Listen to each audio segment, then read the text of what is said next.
Good morning guys, si kaibigan nagmamadali ngayon dito sa atin para ipaabot ang mga sayon po sa dagat at sa lupa. Ngayon, nakakabahala ito. Grabe po ang paggalaw sa lupa ngayon. 3 bisis sunod-sunod mga idol. Grabe daw ang lakas. O alam po ba niyo kung bakit nagpabalik-balik tayo? Dahil po iba-iba po ang mga sayon na ipinapaabot sa kaharian ng ating kaibigan. Nagmamalasakit lang si kaibigan mga idol. Hindi po ako namimilit kung hindi po nyo gawin ito. Mag-ingat po, no? Mindanao, mag-ingat. Cebu, mag-ingat.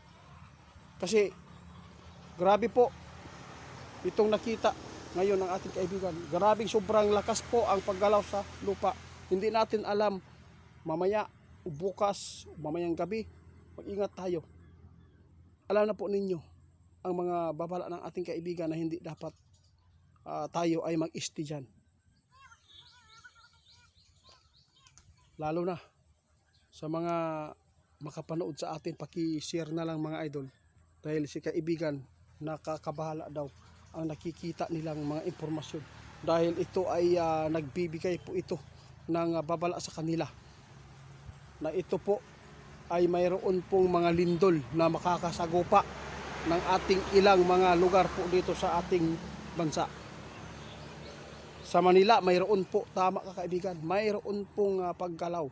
At saka hindi naman po totally dahil doon sa kanila ay grabe po ang ulan o may bagyo. Kaya tandaan natin mga idol, ito pong mga ipinaabot namin, hindi po ito purbyos, kundi ito po ay kaligtasan ninyo na hindi kayo magkampante. Kung pumunta ka man sa mga matataas na mga building, huwag ka lang magtagal po doon sa mga lugar na mga delikado na mga ipinapaabot ng ating kaibigan. Grabe po daw talaga ang pagitan po ng paggalaw. Ilang segundo lang mga idol, 3 segundo, gumalaw na naman uli ang lupa. Ibig sabihin nito, may malakas-lakas na lindol ang masasagupa dito sa ilang bahagi ng Mindanao.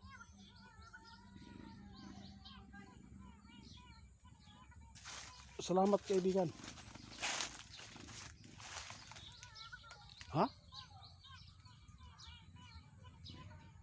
Nako. Guys, ito po sinabi ni Linyo ha. Kung ikaw man ay nasa trabaho, no? Kasi ang mall, no?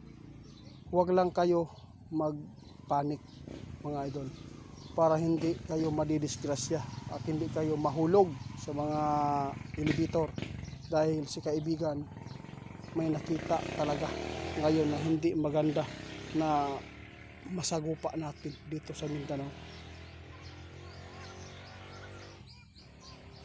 Oo, yung mga daanan daw ng lindol, ingat. Sarangani, ingat kayo ha.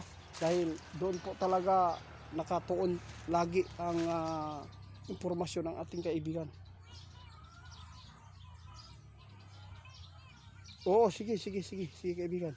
Ito po ang sabi ng ating kaibigan, ipapaabot ng ating kaibigan itong babala niya sa inyo. Kung kayo man po daw ay pumupunta sa dagat, hindi lang po kayo magkampante mga idol ha. Kasi kapag nagkakaroon ng malakas na pagyanig o lindol, posible ang dagat ay mag-iiba po ang kanyang laki ng tubig dyan. At posibleng biglaan pong